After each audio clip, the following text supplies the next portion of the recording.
Why, hello again, my fellow truthers. Welcome back to the main conspiracy. I am Jeremy, and today's video is more of the truth in plain sight. A lot more. And I have more predictions. So, let's get to that, shall we? All right, March 29th, 2026, which will be this Sunday. All right. On this day, the first major collapse of the U.S. banking system will occur. If you got money in the bank, get it the fuck out of the bank. And that means, today. Multiple banks will fail simultaneously, triggering a domino effect that will shake the entire financial world. Oh, yeah. The stock market will plummet, and panic will grip the nation. The collapse will not be contained to just the US. It will spread globally like a virus. You scared yet? You should be. Other countries' economies will falter under the weight of interconnected financial systems. Food prices will skyrocket due to supply chain disruptions and hoarding. Might want to go grocery shopping this weekend, guys. Civil unrest will break out in cities worldwide. Martial law will be declared in many countries, including the US, within days of the financial collapse. Governments will seize control to maintain order and prevent complete societal breakdown. Curfews will be enforced, travel restricted, and military personnel deployed on city streets. So that is my prediction for this upcoming Sunday. Doesn't that sound fun? Hope you're all ready. Hope you're all ready. And I'm being serious. This is not a joke. Like I say, I'm not here to purposely cause fear or, fuck with anybody emotionally. Uh, you need to wake up and be prepared.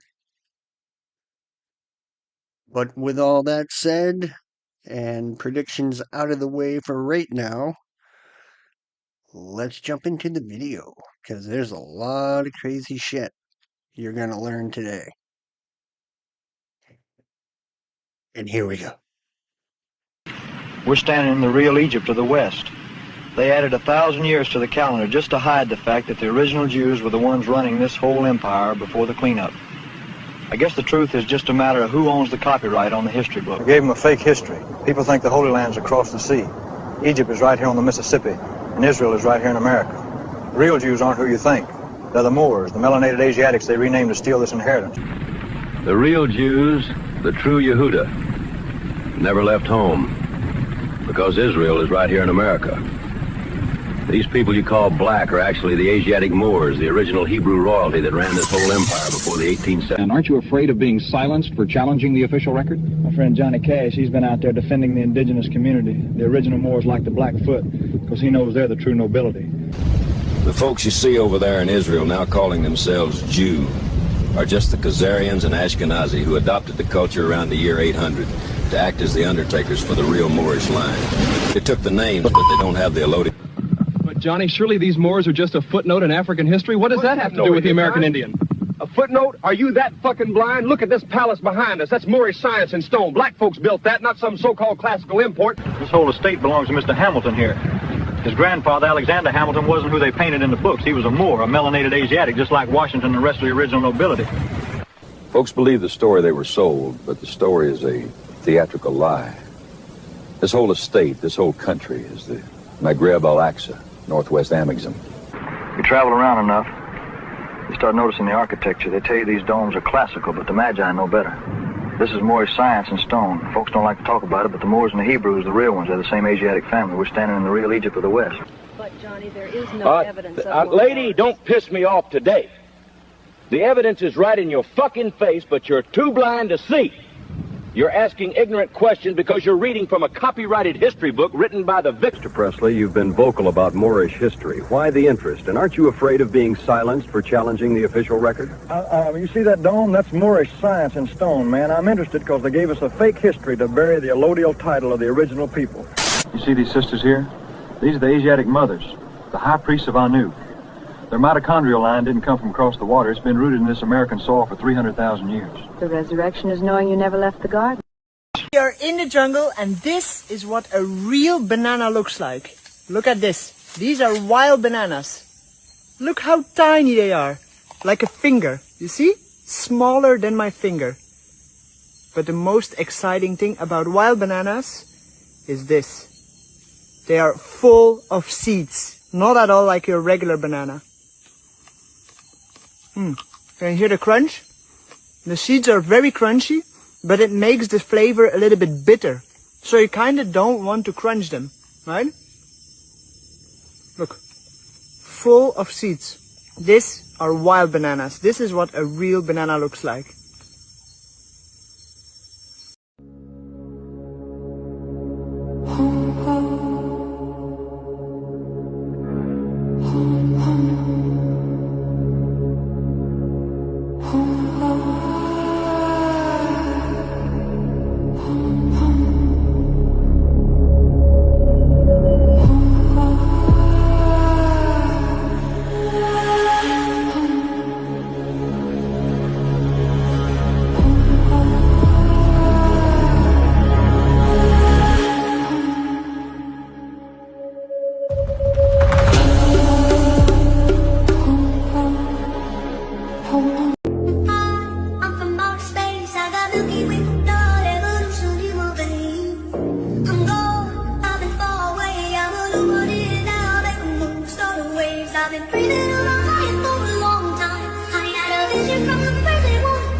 Value of every Jew count like many other goyim.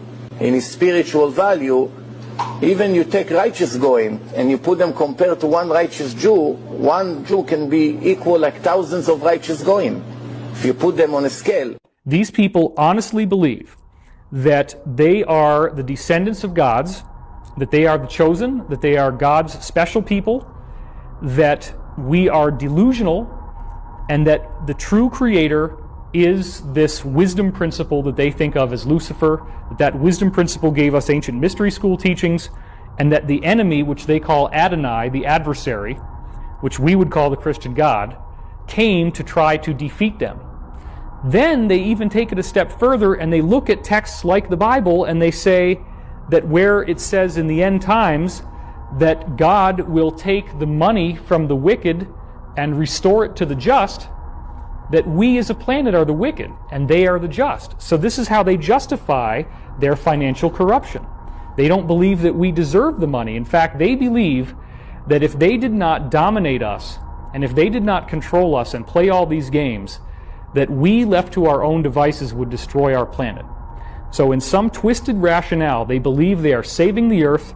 They believe humans are bad for the environment, we cause pollution, so they have to reduce population. Then they seed that into movies like The Matrix, where Agent Smith says that humans are like a virus on the planet. This is one of a variety of ways in which they will usually embed their teachings into the villain. The Mossad perfected the art of blackmailing people. They've also perfected the art of industrial electronic espionage. Everybody snoops, but the Israelis actually are running the electronic systems for the U.S. government. But what I have found in the United States is that all of our politicians are groomed. You don't get to be president unless you're bought and paid for. Now, I've also learned that CIA, FBI, and NSA have been spying on and blackmailing all of our politicians. Veterans understand that war is for bankers, war is waste, and we should not be going to war in America. We need to close all 1,000 of our bases overseas and bring our troops home. One element of the deep state I didn't mention before was the secret intelligence community. Those are the people who are smuggling guns, gold, drugs, cash, and small children as part of the totality of the deep state shadow government. I want to see why I'm leaving for El Salvador and why America's fucking cooked. This is it. You can't feel safe in your own country when you literally have to flee because they're going to be fucking arresting you for your First Amendment. That's how bad it's gotten in here in America. And this is why I'm so excited, guys. It won't be long, and I'll be reporting from fucking El Salvador. Stay tuned. Wisconsin Sheriff Michael J. Butcher confirmed that a man was arrested after a disturbing and offensive internet meme depicting him with a Jewish star on his forehead, calling it anti-Semitic. The sheriff said that the man was trying to threaten and intimidate him by posting the meme. No, dude, we're posting it to mock you. We're posting it to joke and laugh at you because you're such a clown. You run your government like a clown show. That's why we're laughing and mocking at you. It's not to threaten you, you dork. He said the First Amendment makes people feel empowered, emboldened, and safe, so he had to teach the public a lesson. Somebody please teach us. If this sheriff isn't arrested and removed and his badge isn't stripped for this infringement on our First Amendment right, this should be a message to every single fucking American, loud and clear. Point in case, my man Sword Truth, he says, I didn't realize the Michigan police were loyal to a foreign government and directly violating the U.S. Constitution and abusing their power for retribution against U.S. citizens that criticize them. Sounds about right, you tyrant. Told you the internet was going to destroy this dude. Because you know what the internet did? The internet sent him a message because people like myself soon will not be living in America. So we don't have to worry about your tyrannical fucking tyrants like this asshole over here. This is what the internet's going to do. And I have a feeling that there's going to be millions more memes mocking. He's probably going to be the most memed and mocked police officer in all of American history. That's what you're watching here on the screen. And no, this isn't to threaten you, dweeb. This is to mock you and laugh at you because you humiliated yourself. Nobody did this. You did this to yourself, clown. Harmonic Earth explains the paper genocide, how identity was enclosed by law. Between 1924 and 1930, Virginia's Bureau of Vital Statistics under Walter Plecker systematically erased entire peoples. The Virginia Racial Integrity Act declared only white and colored existed, no Indian, no more.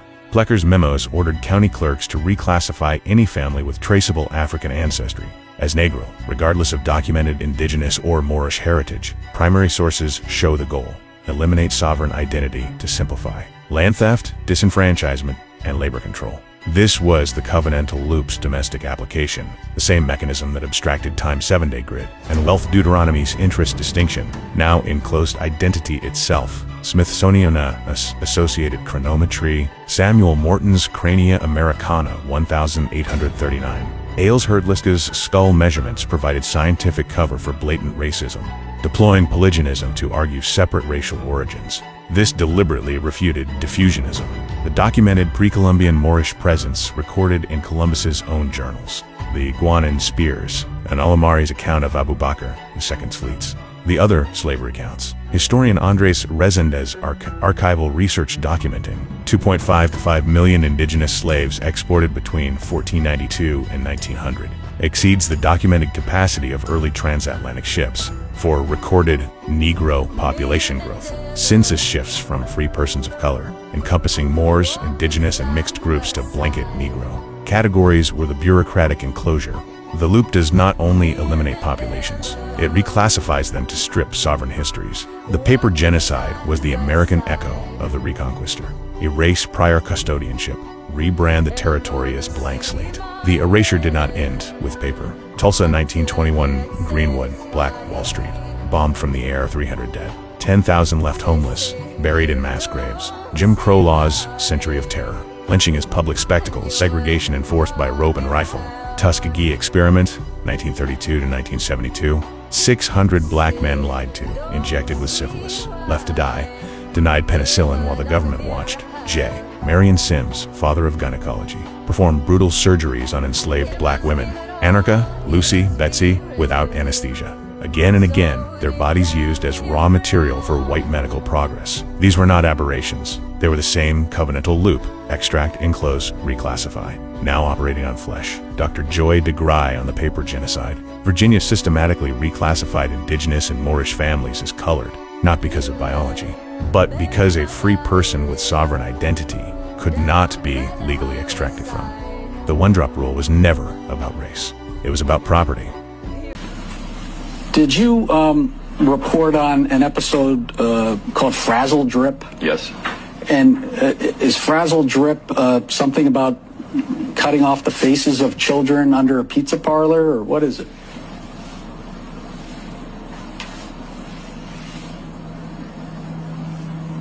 Can you tell me what Frazzle Drip is, Phil? Yeah.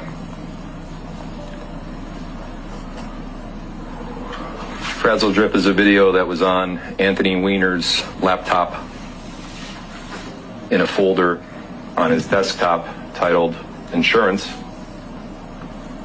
And the laptop in question was taken during an investigation into Anthony Weiner. And the video in question, Frazzle Drip, was in that folder. And video depicts a woman who is the same height, build, haircut, facial features, and attire as Hillary Clinton. And there is a second woman who fits the same description to Huma Aberdeen, which was Anthony Weiner's wife.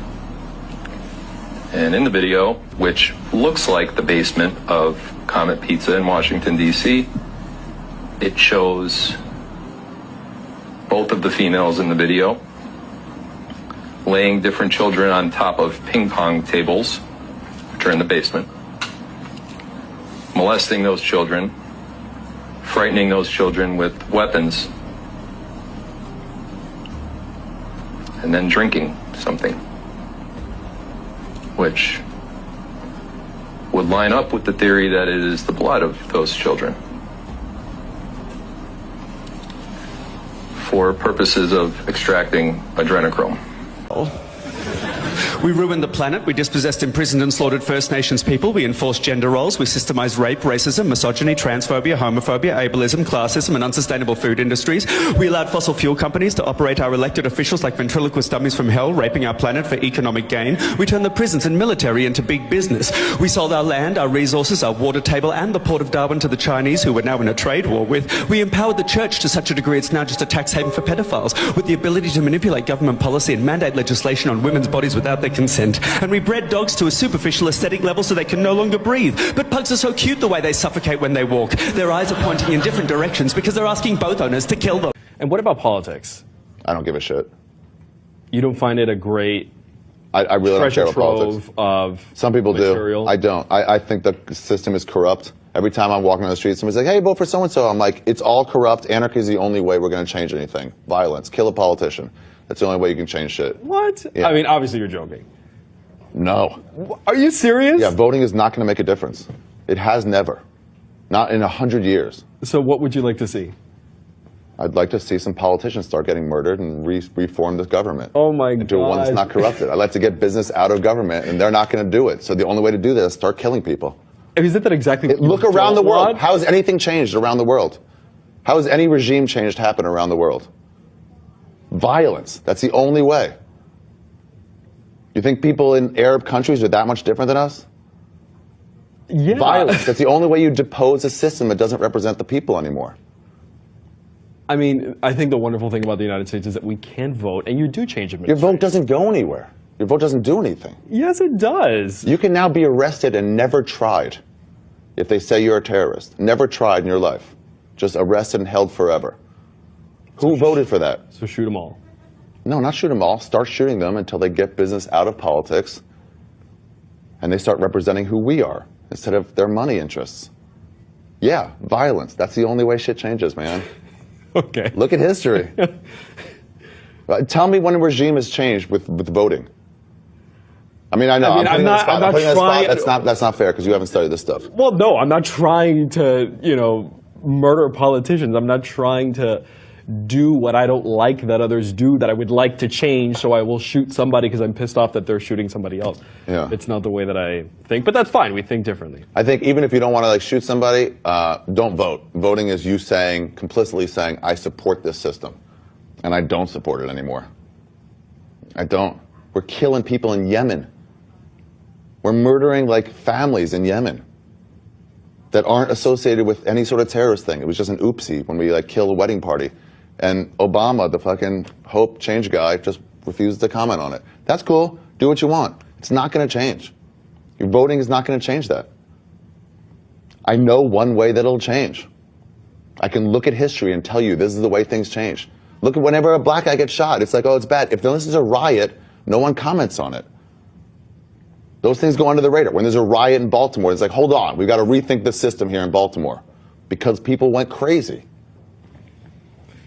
That's just in history, here and elsewhere. That's the only way shit changes. All right, we'll agree to disagree on that. And I guarantee the only thing they're going to show from this clip is Ari Shaffir doesn't say Amy Schumer is the most funny comic in the world.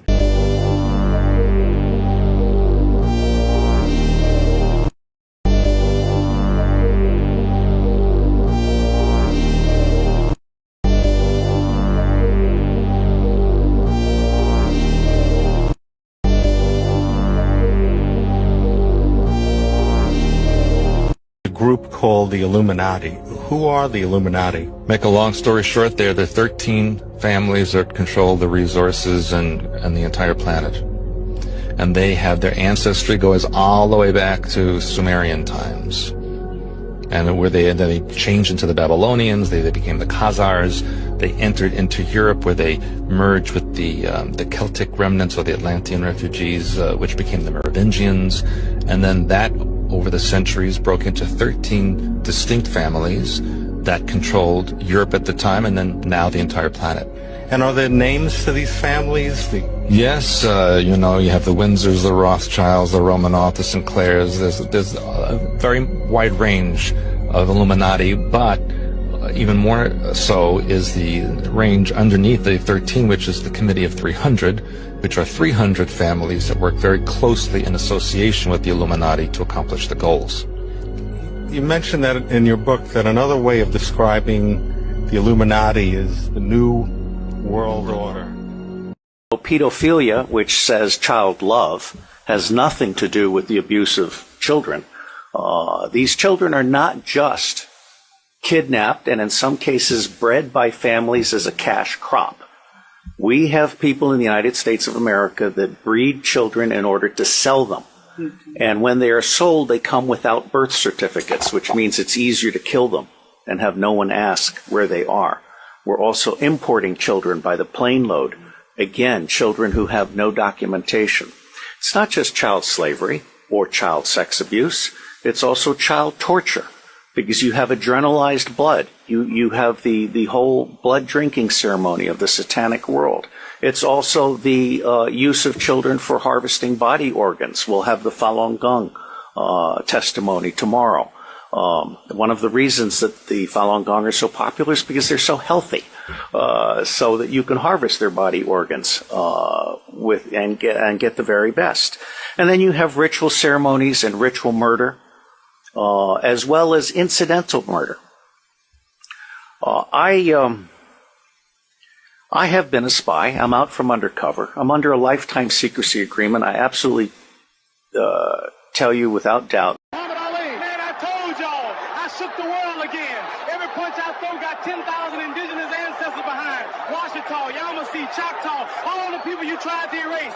My people have been boxing since ancient times. That's why I'm dangerous. Basketball didn't start with the league. It started with indigenous black Americans. My people were playing long before borders. The blood remembers.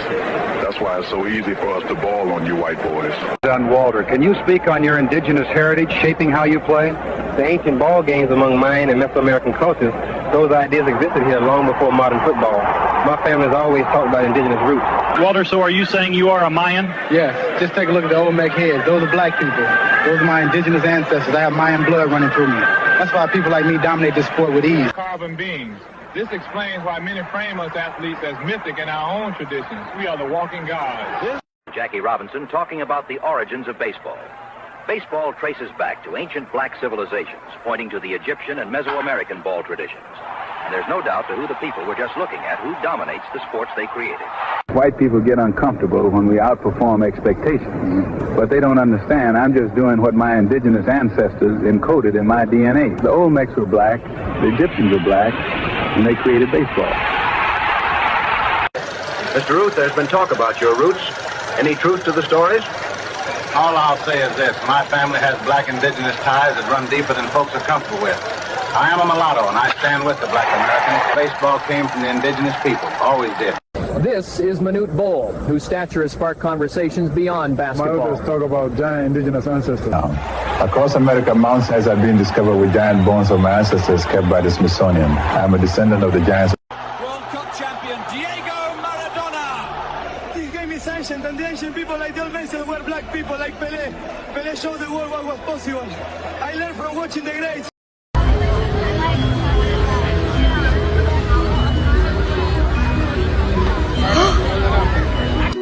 Babies. Ooh, I love babies. Oh yeah, they love sucking on these.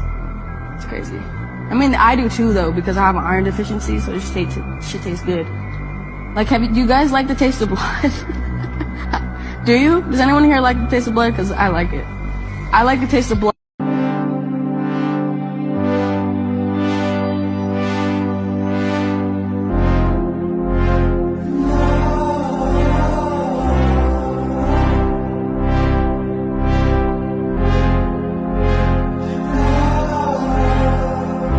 They're going to kill so many people with this toxic smoke and all the shit that they're putting into the atmosphere.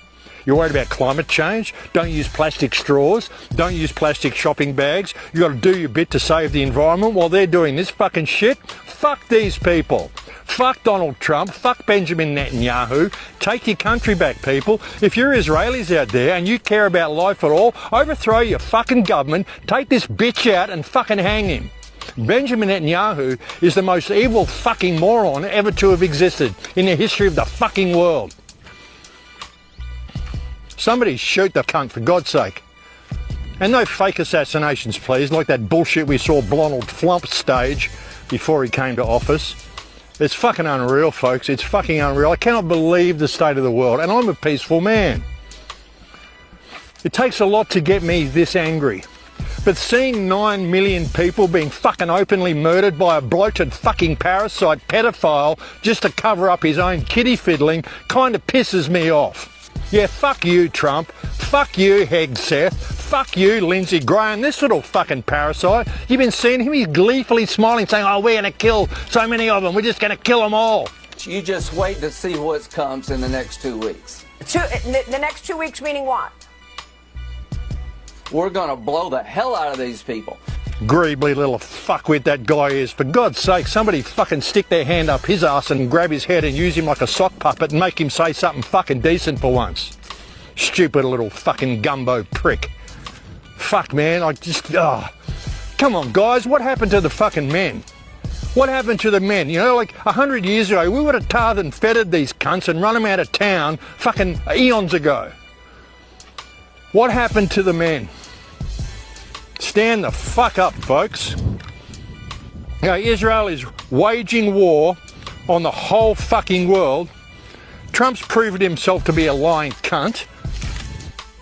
I'm sure you've seen the video of Dan Bongino getting publicly humiliated and called a pedophile protector at a Trump event. Well, this is my man, Shadow the Ezra. He's got a viral trend going on here right now. And he says Dan Bongino is completely traumatized after being called a pedophile protector to his face and tells his audience that people who demand Epstein accountability are not in our club. These are the guys telling you that they are part of your crew. This actually happened. So check out this clip from Bongino. And then the kid who just called out Bongino has just came back and told us how this all went down. It's pretty interesting. Check this out. They show up at MAGA clubs and cause chaos. They had a group of them show up this weekend after this event, calling people, forgive me for the language, folks, in the show, but screaming and cussing, calling people. By the way, not just me and others, calling attendees as even faggots and others.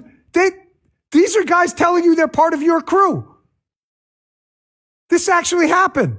So now we got to give a big shout out to the man, the myth, the legend. This was the man behind the camera asking the questions, and he wasn't screaming. That's the funny part. But his name is Nate. He goes by @NotNate2188. That's pretty simple. NotNate2188 over on X. And he says, in response to Dan Bongino, also, we were not screaming at him, and we did not get kicked out. He ran away with his security. They stayed and finished out the party. So let Nate take it from here. Let's give this man a follow. He's only got 500 followers. This man needs at least 1,000 something. Let's make it happen. So I'm the guy that confronted Dan Bongino the other day on video, and I would like to clear a couple things up. Number one, I am not a political operative that works with Michael Flynn or even Ivan Raiklin. I just met Ivan that night for the first time, so this wasn't some organized event that we were trying to sabotage MAGA. It was organic, and I was speaking from the heart, and what a lot of Americans want to say to Prakash Patel and Dan Bongino, that we believed in you, we thought you were going to do a good job, and it turns out that you're running cover for elite pedophiles, rich elite pedophiles. I'm not okay with it. You have not been held accountable since, and you're making AI memes of us, which I'm laughing at. I'm sending them to my family. Everyone's laughing. You're making AI memes instead of addressing the issue that you campaigned, or not campaigned, but you, on your podcast for years, were talking about Epstein and pedophilia, and now suddenly the files don't exist. And all this, then they do suddenly. They exist. Afterwards, they do exist. So I have a problem with that, with lying to the public about things that we know are true, about rich elite people having sex and killing kids, but you're telling us to forget about it. But no, we're not going to. And someone gave me your number. I tried to call and text you, and you kept saying it wasn't you, but I know it was you.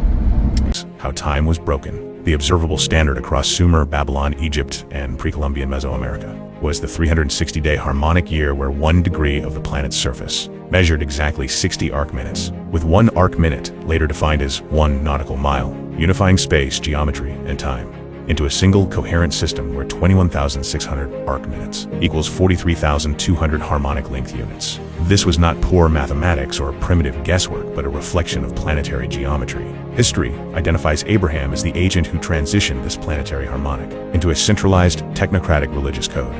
By mandating the 7-day week, Abrahamic tradition introduced the only prime number from 1 to 10, incompatible with the 360 planetary rotation, creating the first intentional glitch in our perception of time. Monotheism allowed the enforcement of a single administrative calendar, where the Sabbath requirement effectively broke the population's rhythmic alignment with the 360-day planetary year. The Bar Kokhba revolts became the catalyst for this corrupted metrology. Rome reluctantly adopted the Abrahamic 7-day administrative grid as the most efficient way to tax and control the empire. Rome codified the 365.25-day Julian year, transforming the 5-degree annual sidereal drift into a mathematical error, then into legal reality, because the calendar now had 365.25 days. The foot and the cubit, tied to Earth's 360 geometry, became arbitrary units. And metrology was no longer planetary, but political. Heliocentrism emerged as the ultimate geometric patch for the 5.25 gap in the sidereal year. When the stars and geometry still function on 360, you encounter a massive drift that must be explained away. To keep the 365.25-day calendar from appearing wrong, astronomers claimed the Earth must move, assigning it an orbital velocity specifically designed to soak up the 5.25 days of drift. Heliocentrism is not a discovery of Earth's travel through space, but a mathematical coordinate shift, used to hide the fact that our timekeeping no longer matches the geometry of the planet. Modern astrophysics, enforced by NASA and institutionalized academia, exists to protect this heliocentric fudge factor with gravity and invisible forces. NASA data is pre-processed using heliocentric math, so any observation from a satellite merely reflects that initial assumption, creating a closed logic loop. The 360 baseline is the original planetary constant broken by the Abrahamic 7th-day Sabbath, codified by Roman administrative power after Bar Kokhba, then buried under the heliocentric model. Heliocentrism is the secular shadow of the Abrahamic calendar, the final weapon used to prevent humanity from realizing that the Earth is harmonic. And our measurements are fundamentally corrupted. We are taught the Earth moves so that we don't realize time is broken. And to restore the 360 baseline, is to collapse the heliocentric model and return to a stationary harmonic Earth. Antarctica is just ice. Then why does every world map cut it off like someone's hiding what's really there? Think about it. The one place that supposedly circles our planet is also the one place you can't just freely explore. Coincidence, or something colder and much bigger? Watch this. Every map, from Google Earth to the ones in classrooms, stretches and bends the world until Antarctica becomes this thin white strip, almost like a border. But in real life, it's huge, bigger than the United States and Europe combined. So why make it look so small? Why turn a massive continent into a little footnote? Here's where it gets strange. Go too far inland, and suddenly, restricted zones, no-fly areas, military outposts, and there's even a treaty signed by over 50 countries that says no one owns it. But somehow everyone controls it. Why would so many nations who argue about everything else suddenly agree to protect a land of nothing but ice? And look at this. On some maps, Antarctica isn't at the bottom at all. It wraps around the edges like a giant icy ring, almost like a wall holding everything in. Now imagine this.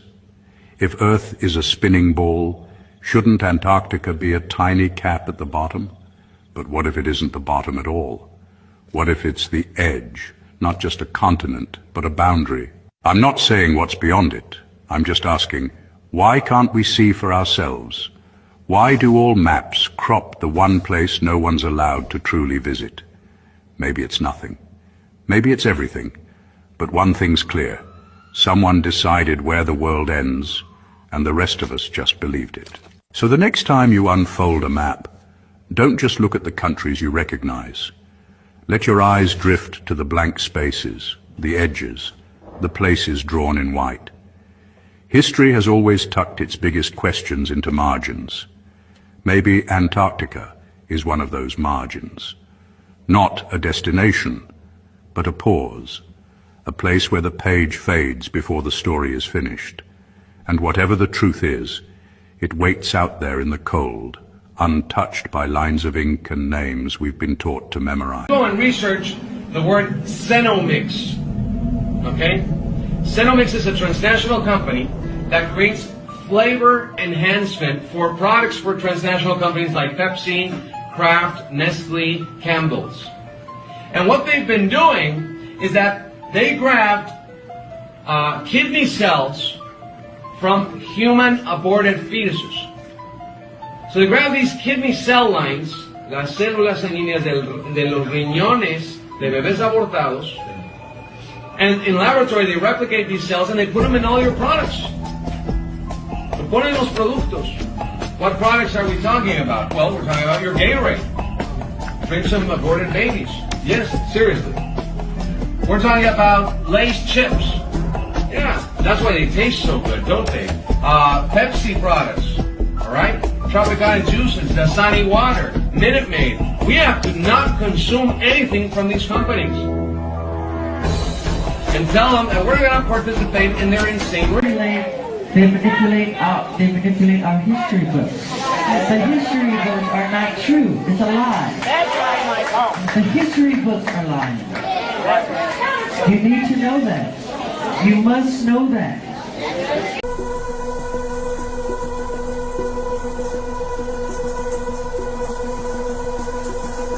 He obviously had the right to a lawyer.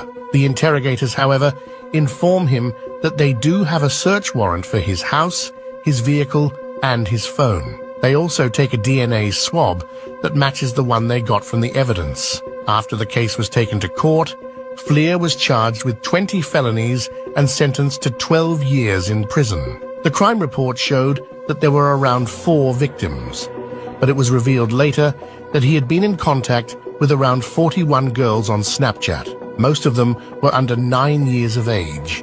Fleer would use his uniform to coerce them into giving their addresses. Since he was the police officer, the girls would be too scared to tell anyone else in the force. He used to ask the girls if there were any girls or friends they knew who were even younger than them. He would even offer money as a bribe to the girls in hopes of being hooked up with more underage girls. The graphic crimes had been in motion from March 27th, 2020 till April 8th. If you think strangest part isn't Charlie Kirk.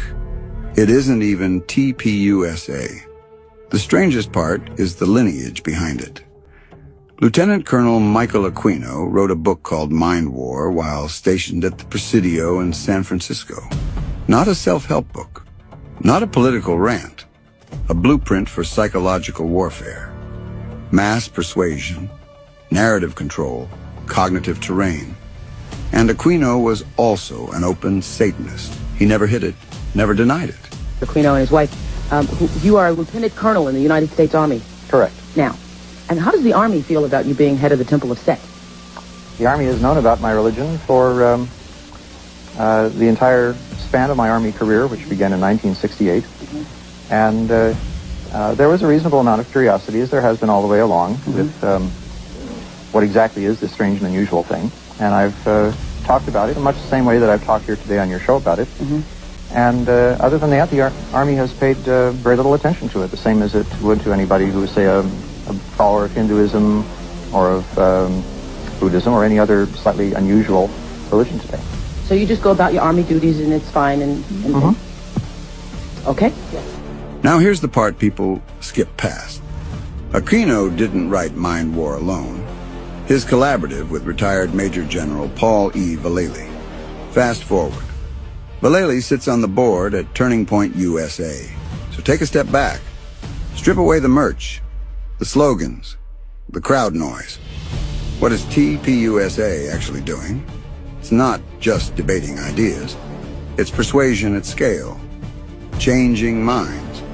Moving groups. Steering perception.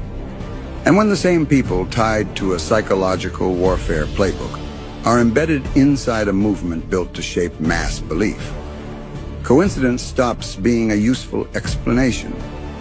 This isn't about symbols. This is about methods. Because Mind War doesn't care what flag you wave. It only cares that you don't notice you're waving it. Years, a bloodline will just die out because they're infertile from so much inbreeding. And so they would just take a cadet family, one of the other branches, and they plug them in. And so it was the same bloodline, but if you look at the Habsburgs, they all have strawberry blonde hair. It's reddish blonde. And there's a Pope, Orsini, who had reddish blonde hair, and I think he was involved in the Habsburg line. Another one is Bill Clinton's mother, who was the illegitimate child of Winthrop Rockefeller, who was governor of Arkansas. That's why Clinton was president, and now Hillary Clinton. She's actually, her middle name was Rodham. I looked it up, and it was shortened from Rodonsky, and she's from a Jewish family in Rodonsky, Poland. They keep rebreeding the ancient stock. The Chi in Italian, like Medici. Yeah, Chi means the stock, the bloodline you're from, or the tribe. It means DNA is what it means, and it's always through the female. It's not through the male. It's through the female. Abraham Lincoln was Abraham the Moor, a melanated being whose true lineage stems from his mother Nancy Hanks and his grandmother Lucy Hanks, who were both black women. Of Mayan Grimaldi blood, whose true father, Doug Meade, was airbrushed into a ghost in those washed-out photos to maintain the illusion of a white presidency. Media like Spike Lee's Bamboozled and the film Holiday Inn used blackface rituals as coded reverse psychology to mock our erased nobility. His whole crew was the same. His vice president, Hannibal Hamlin, was darker than a moonless night, yet they were listed as free white persons because white in this jurisdiction is a status of property and standing, not a paint color. The entire early government was a Moorish affair. Figures like Alexander Hamilton were black men of Malayan blood who sought to return the nation to a gold standard. Even John Hanson, a black man, served as the actual first president before George Washington was ever elected. Lincoln used the machinery of the courts to defend the American citizen against being redesignated as Negroes, chattel property by arguing his clients were Moors, thereby protecting their allodial rights from the dark cloud of Roman jurisdiction. He was not merely a politician, but a dedicated Rosicrucian initiate and a student of Pascal Beverly Randolph, a Moor and the Lord of the World's Rosicrucians, who trained Lincoln in the Anseratic mysteries to manifest power against the Jesuits. This was the same Moorish Tartarian science that understood Tesla energy and free energy long before the modern world. Our ancestors built the monolithic domed cities with antennas and ornate fireplaces. They required no wood because they harnessed etheric energy. The movie Lincoln Vampire Hunter is a coded ritual where the lead actor even acknowledged the film's connection to Pascal Beverly Randolph. Vampires serve as a surrogate for melanin, the Dracula particle which, like the mythological creature, is dormant during the day and secretes at night to bathe the central nervous system. Now look at that giant statue of D.C. Rome on the Potomac. That monolithic Lincoln sitting in his chair isn't just an artistic choice. Its massive scale is a blind reminder of the actual 17-foot-tall giant Moors who built those Tartarian structures you see throughout the Capitol before they were erased from the record. They've got you thinking he is just a lanky white man, but he is positioned there as a silent guardian looking directly against the overreaching extension of the Roman jurisdiction and the Jesuit Inquisition he fought to sweep away from our country. And why is he on that one copper coin? Because copper represents the angelic frequency and the conductive power of our ancestors' technology that backs the true republic. They put the Moor right in your face every day to mock your amnesia, the man who tried to keep you an American national instead of a corporate slave.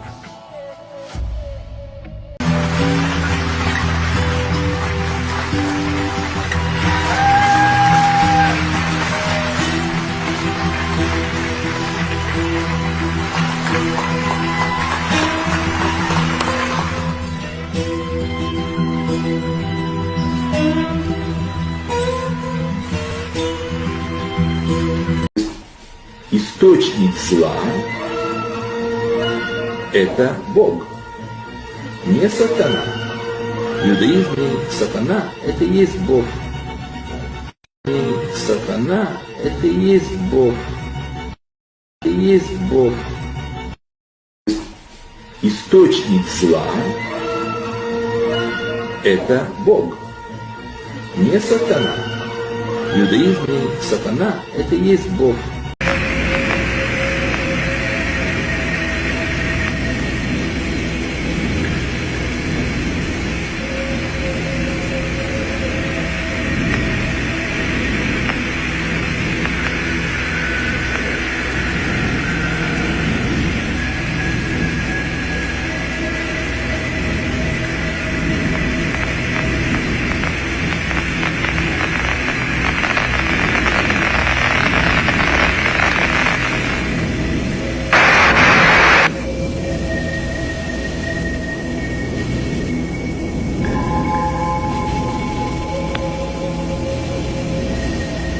They're all going to go down.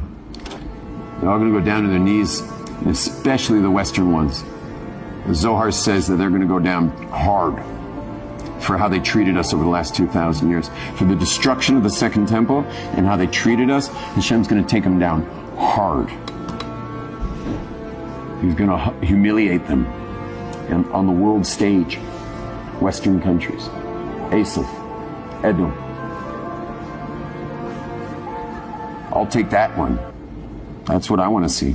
We are characterized as anti-Christian by the party that most seriously threatens Christianity through its connection with Marxist atheism, the Center Party. We must once again raise up Christianity, but it must be warrior Christianity. Christianity is not the teaching of silent suffering and burden-bearing, but rather of battle. As Christians, we have the duty to fight against injustice with all the weapons Christ has given us. Now is the time to fight with fist and sword. McDonald's sells 6.5 million burgers in a single day, yet he has never seen any massive cow farms, cow rearing centers, or large slaughter facilities where huge numbers of cows are kept and killed to produce all that beef. So I was curious the other day and found this online. McDonald's sells 6.5 million burgers in one single day. That's 195 million burgers a month. Now, I don't know about you, but I don't see cows lined up around every corner waiting to be turned into patties. I mean, seriously, do the math. Even if you stretched one cow into a bunch of burgers, you're still talking millions of cows just to keep up.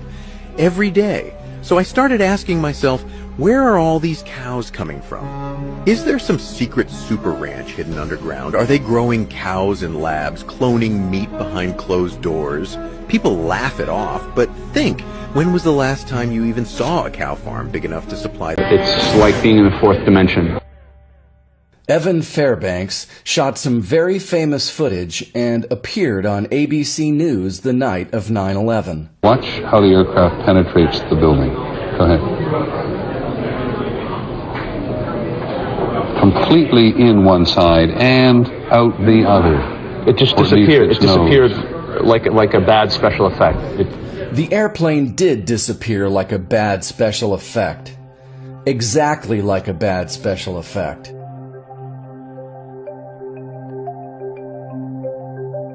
The plane doesn't break, twist, bend, crumple, explode, or even slow down. The building explodes from within, long after the plane appears to go in.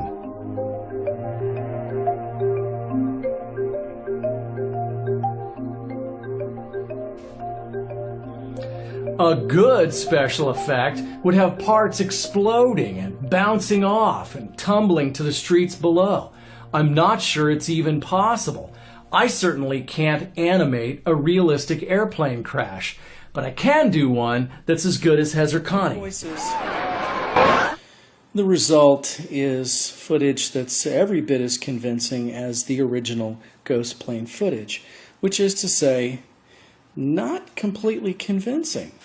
In both shots, we don't see any parts of the airplane breaking or bending or twisting.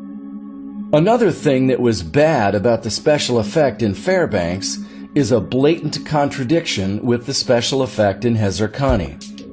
Here's Hezer Connie, and here's Fairbanks.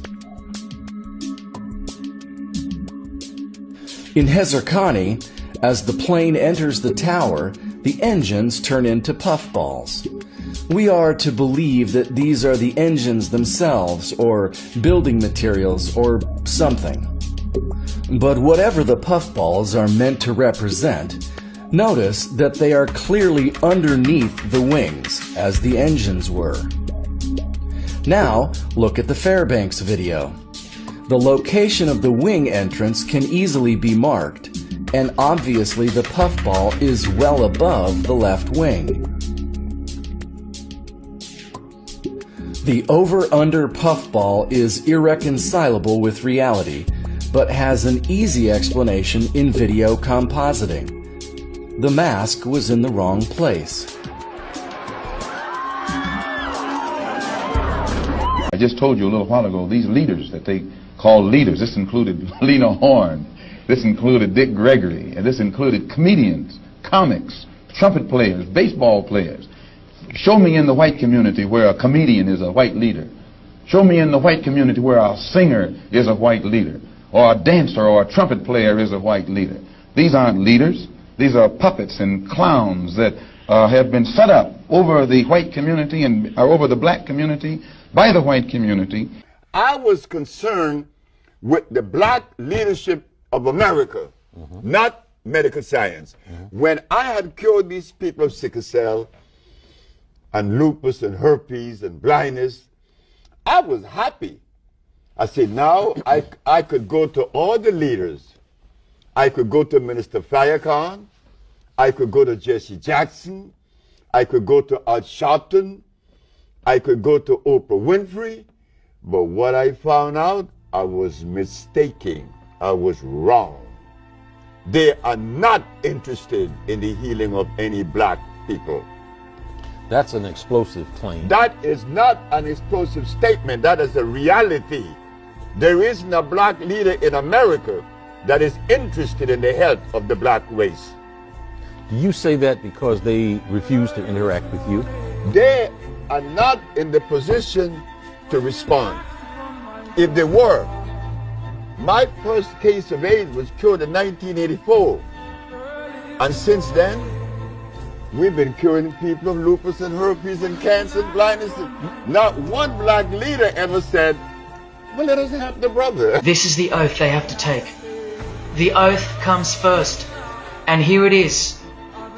I, of my own free will and accord, do hereby promise and swear that I will never reveal any of the secrets, arts, parts, point or points of the Master Mace's degree to any person or persons whomsoever. This I solemnly, sincerely promise and swear, under no less penalty than having my body severed in two, my bowels taken out and burnt to ashes, so no more remembrance be had of so vile and wicked a wretch as I, should I ever violate my Master Mace's obligation. Now I think with this announcement, we are making this dream reality. Many of your medicines, we know from the COVID vaccine, very effective, very welcome. The logistics around that vaccine were not straightforward because of the new technology. Many of your medicines, we know from the COVID vaccine, very effective. No, from the COVID vaccine, very effective, very welcome. The logistics around... Listen to what you hear backwards. Forward. Your stairway lies on the whispering wind. Forward it says, and your stairway lies on the whispering wind. Backwards it says, cause I live with Satan. Listen carefully. Raise your hands if you heard that. Weapons are faker than space, and no nuclear weapon was ever dropped in the history of humanity. Now I know you will be like, oh, that's not true. What about Hiroshima and Nagasaki? Well, let me tell you something about Hiroshima and Nagasaki. So Tokyo was devastated from a series of firebombing, and this is the aftermath of a firebombing series in Tokyo. Now let that sink in. So if we go to Hiroshima and look at the aftermath, it looks just like the aftermath of a series of firebombings. And how could telephone poles and electricity lines survive what appears to be the most catastrophic explosion in human history?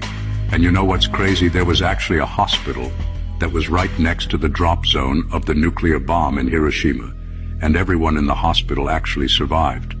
And what about the nuclear fallout, which should render the area uninhabitable for thousands or even hundreds of years? But guess what? It's a flourishing city now. Do you see what I'm saying? All you have to do is use common sense and connect the dots. And if you watch all of these videos of nuclear explosions, you know, the Nuketown testing, it's all fake. It's just like the moon landing. It's a Hollywood production. Like it is so unbelievably obvious. But people have been more brainwashed than ever since the television was invented. It's an MK Ultra experiment. I'm going to get religious on all of us for a second. There's a song we sing on the Sabbath, and it's called Eishes Chayil, and there's a line in it that says, Sheker Hachein Vehavel Hayofi, which means that we glorify lies and we uglify beauty, which means, let's say, we think that when someone abstains from promiscuity, that they're prude and that they're bad because they care about sexual health and they want to be celibate and they want to have meaningful sexual relationships. You get scoffed at for that. But somebody who goes and makes $50 million off of porn is going to be praised. So in the same right, in our religious culture, they're going to take the ugliness and they're going to hide it. They won't necessarily beautify it, but they're going to hide it. And the beauty of the people who have the courage to speak up, those people are going to get punished. Those people are going to get cursed. Those people are going to be found dead. Those people are going to be found blackmailed. Because there's like a whole underworld going on in these super religious circles where they have their own police, they have their own, if there's even landlord abuse, there's organizations, they have like there's a whole underworld going on of loaning and getting people out of trouble and lawyers, and it's good, but it's also bad.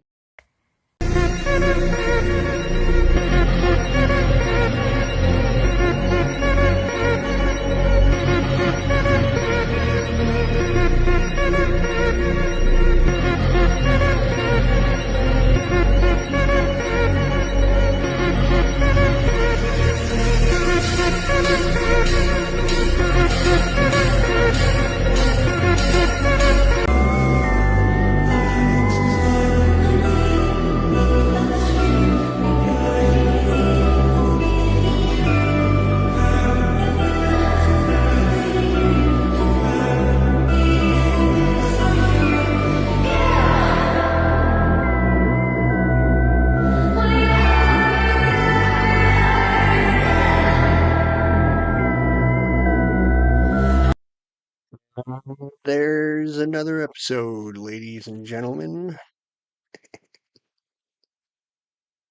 No, thanks for watching.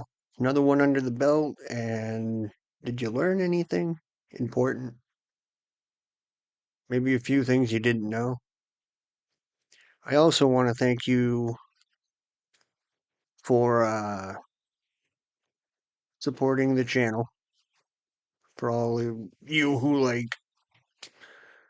follow me, and take the time to watch this stuff. And I also want to thank all the creators whose content I share. Like I said, I know you put your heart and soul into what you create, and I personally appreciate that. And that is why I choose to share it. Without you guys, the message doesn't get across as harsh as it needs to, in a good way, I guess. But yeah, thank you for being you and doing what you guys do. It allows me to basically do what I want to do, and that's just spread the truth. I just want people to wake up and be ready, because I don't know, the future doesn't look very promising for any of us. So it's very important to me to do what I can to save at least one of you guys. At least one. If I can save more than one or help wake more than one up, man, that's bonus. But I